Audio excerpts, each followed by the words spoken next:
how frequently, how intensely, and where, in how many different places of your life is your childhood showing up in your life. So another big shout out to the importance of growing that self-awareness, growing that emotional fitness, that emotional intelligence, and how our childhoods absolutely play a role, impact, effect in our adulthood.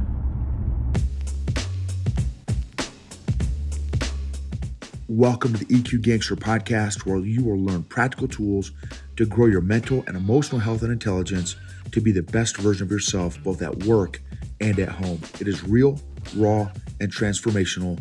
The journey of emotional growth isn't easy, but it's worth it. I believe in you.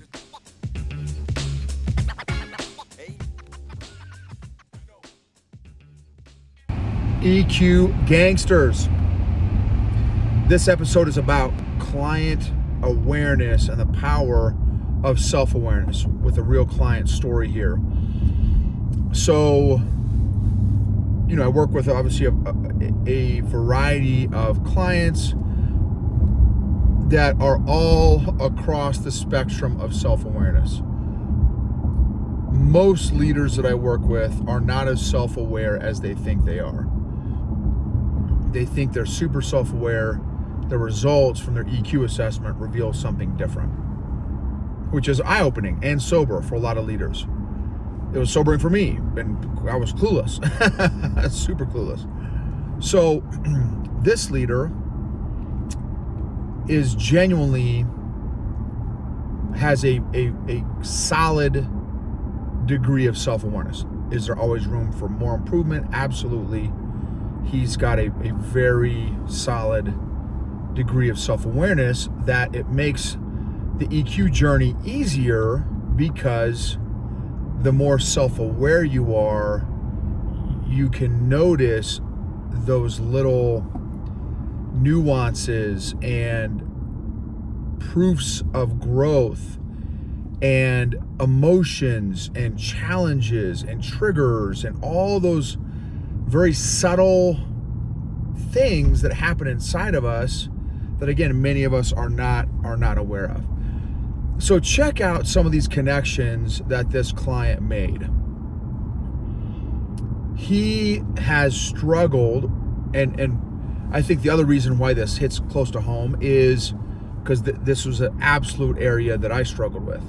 Just, I had a different emotional origin story than he does.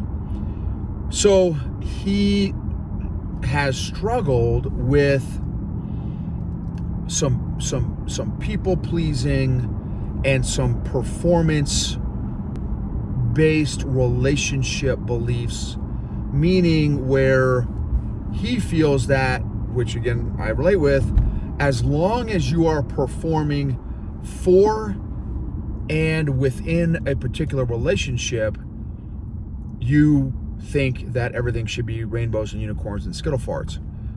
For me, I had a very performance-based relationship with God. As long as I am performing for God and obeying, then He will love me. Then everything will be all good in the hood, which is a distorted theology. And I applied that too in relationships. That, hey, look, I am performing in a personal or professional relationship, therefore you should dig me, like me, love me, respect me, be happy with me, befriend me, etc., etc. So this guy had, again, performance-based kind of grid in his relationships, so much so that he was always, again, performing, right? Just like never-ending, what do you call it? Wheel. He could never get off that performance wheel within a relationship because he always had to perform. It was never enough. Like in that movie, what is that? The Greatest Showman, it's never enough. Yes, I have a teenage daughter. so it's never enough. And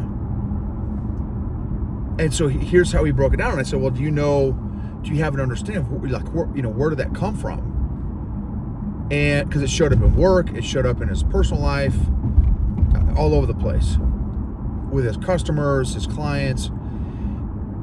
And he said, yes,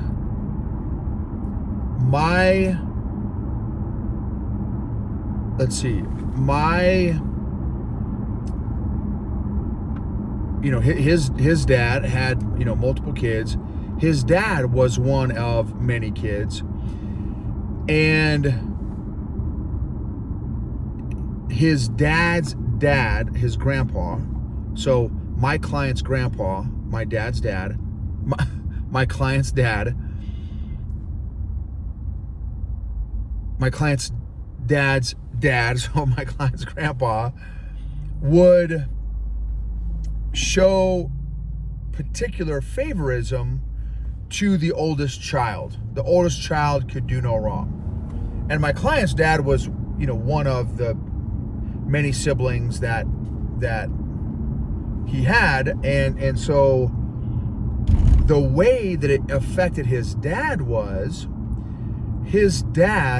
always trying to perform enough for his dad, my client's grandpa.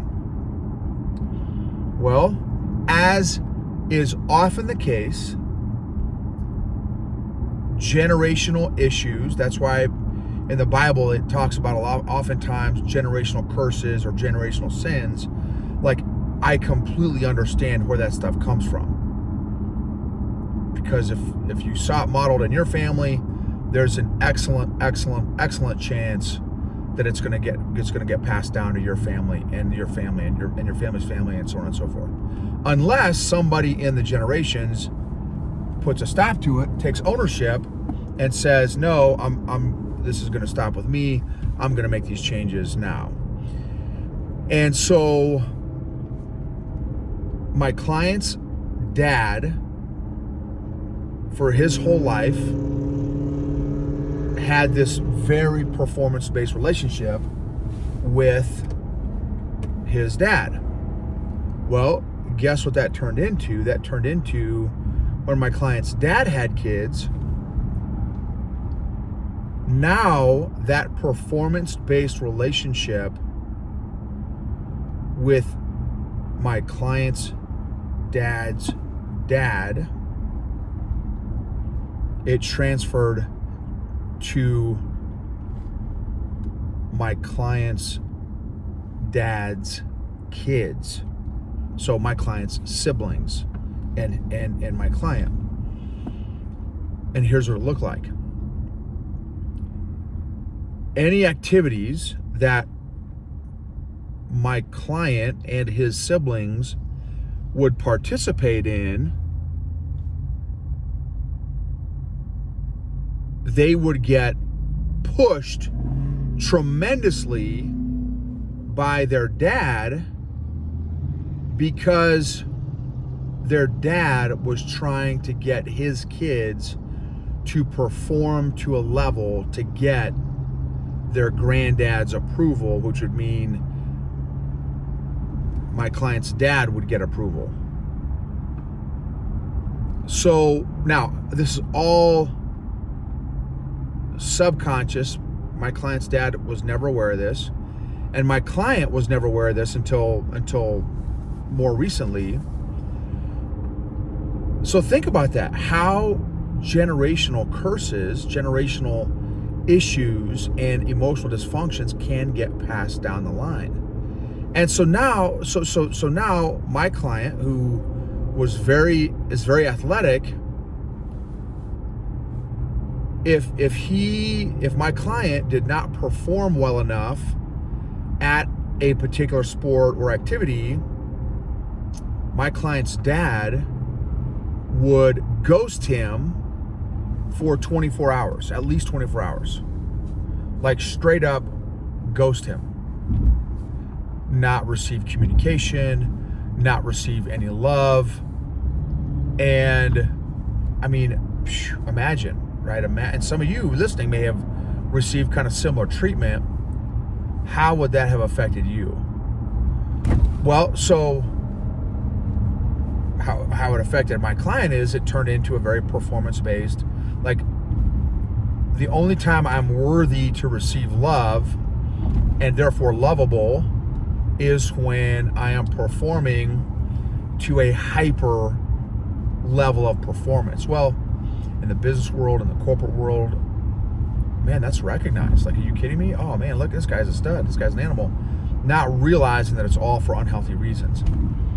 Not that obviously doing well, that's not obviously a bad thing, but the reason why we do stuff can be bad things. So it was just to hear how aware my client was when he was sharing these connections and this generational emotional dysfunction. And so finally, my client's like, hey, look, and so I know I still have some performance-based relationship beliefs that I have to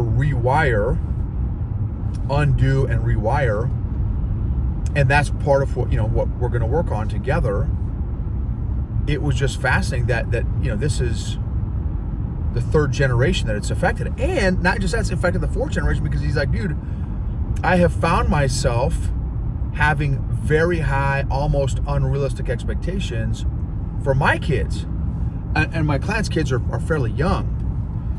And so he's like, man, I've caught myself like doing some pretty intense emotional response or reaction on my kids, and it's like shocked, like, dude, what is going on? And then he realized in conversation, like, man, it's coming from this generational performance-based thing that I inherited from my dad and his dad, and who knows why the grandpa, where the grandpa got it from, as is the case, he got it from his dad, from the great grandpa, right, from his dad.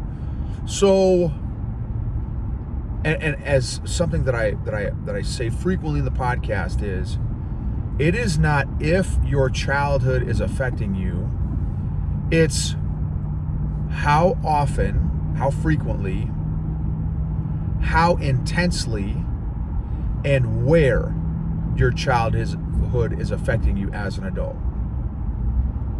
How frequently, how intensely, and where, and how many different places of your life is your childhood showing up in your life. So, another big shout out to the importance of growing that self-awareness, growing that emotional fitness, that emotional intelligence, and how our childhoods absolutely play a role, impact, effect in our adulthood. So, did any new, from sharing that real client story, and again, I'm being fairly general, did anything pop up for you?